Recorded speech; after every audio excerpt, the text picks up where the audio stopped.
Welcome back, guys. Switching gears a little bit again, we're going to be talking about birth control pills. Or anti-baby pills. Anti-baby pills. Yes. I came out with the name for it. We're going to be talking about an argument for making the birth control pills available over the counter.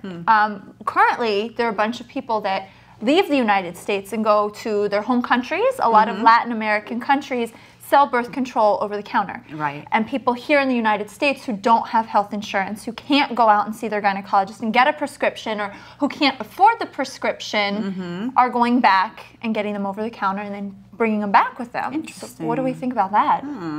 That I believe in this society now that we're living in, that they're trying to go pro-abortion. Instead of thinking on abortion, why don't we just make the anti-baby pills over the counter? I mean, birth control pills it's such a common thing to use. Girls that, very young girls that are sexually active, I mean, if they want to be taken care of them, go have a checkup with your doctor and get the pills. You don't need a prescription to be protected, against being an early mom. I believe it could be manageable to have birth control pills over the counter. Why not? Why not having those pills over the counter?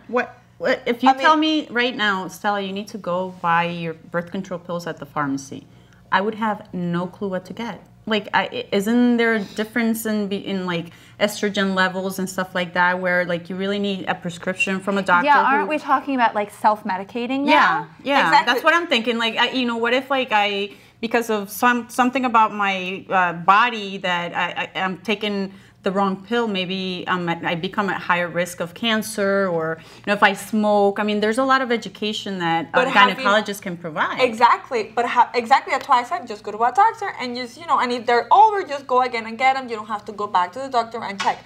But if you notice, the doctor tells you, okay, you're gonna take XX pill for this time of period. Let's see how it goes. But you go crazy, you start getting angry, you kill people. Exactly.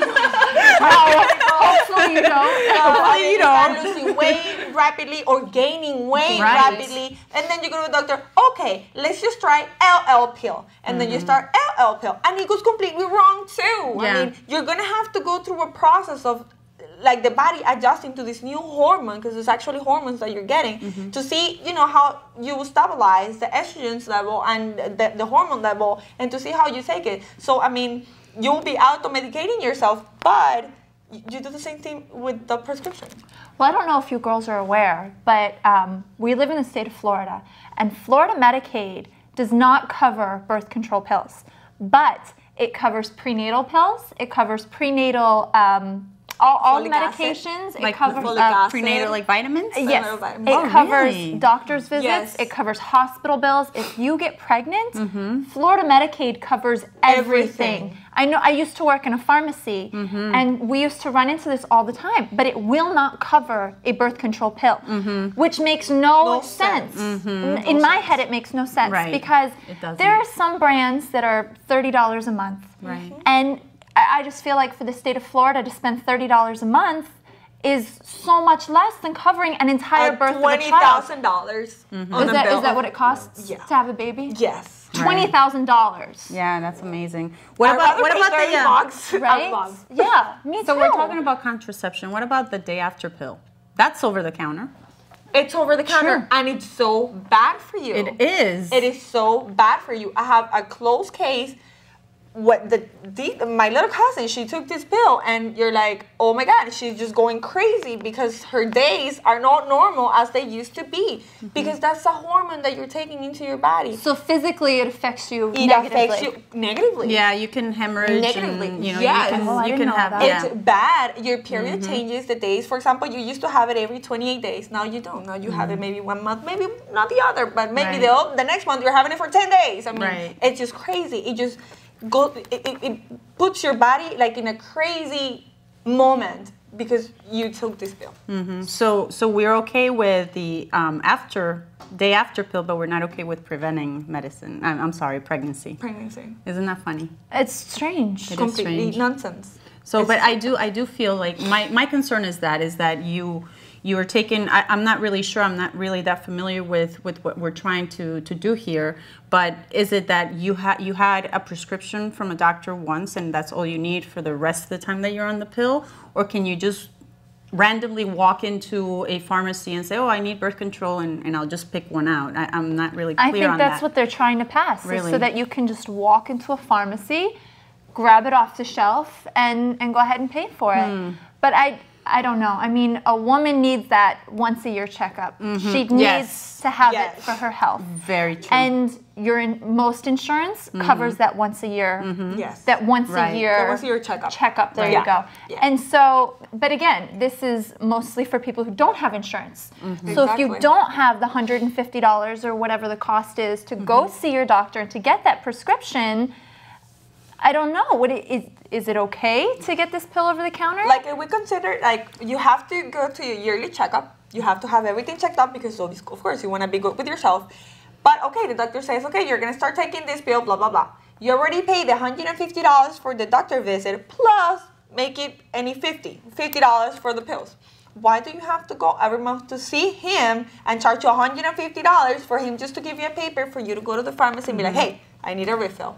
well, Did this come out because, I'm sorry, go ahead. Oh, no. I'm just saying I've never needed to go every month. It's you go once and they fill it for you for 13 months. They give you a whole bunch of They them. give you, it's one prescription and you can refill it 13 times. Right, So it's good for a whole year. Okay. And then you go once a year, you get your checkup, and then you get your prescription, and it's good for another whole year.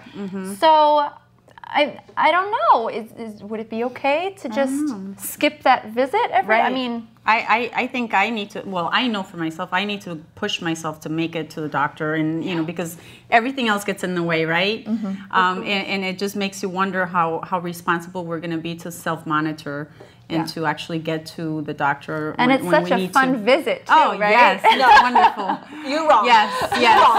I look forward to it every year. Oh, I know, right? I know. It's really not comfortable, and perhaps, you know, maybe And maybe it that's will why help. people- exactly. And maybe that's why people, maybe Time they will don't tell. go. Maybe they don't go just because they're afraid of what's going to happen in the visit or not. But you have to have yourself checked up every year, regardless. It's expensive here in the United States, especially if you don't have insurance. But you have to have yourself checked up. Don't auto-medicate yourself. But I do agree that we should have the birth control pills, the anti-baby pills, over the counter. Right. It's so much cheaper to not have a baby. Yes. To Don't not have a baby. Don't have a baby. If we could make it over the counter, it would be so much less expensive in the long run. There'd be way fewer unwanted births. But now is the time for you to say bye-bye. I know. I've had so much fun with you know, it's ladies awesome. today. But unfortunately, we have to say goodbye. So join us again next week where we're going to be talking about more exciting issues and having healthy debates. See you guys next time. Don't miss us. Don't miss us.